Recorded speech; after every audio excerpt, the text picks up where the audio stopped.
खऱ्या अर्थाने शेतकरी कुटुंबाला या ठिकाणी आज कुटुंबातल्या महिन्याला दर महिन्याला 1,500 म्हणजे वर्षाला 18,000 रुपये आणि शेतकऱ्यासाठी आपण केंद्र सरकार मोदीजींचे 6,000 आपले राज्याचे 6,000 असे 12,000 रुपये आणि हे 18 म्हणजे एका शेतकरी कुटुंबाला वर्षामध्ये कमीत कमी 30,000 रुपये आपल्या खात्यात जमा होणार.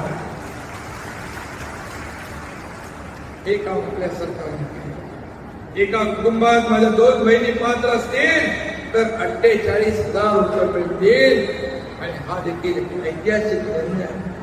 मुलींचं फीस माफ पूर्णपणे, मुलींना उच्च शिक्षण मिळालं पाहिजे. सर्वसामान्य शेतकरी परिवारातला पालक मुलींना उच्च शिक्षण देण्यात येत आहे. कुणी हुशार असून देखील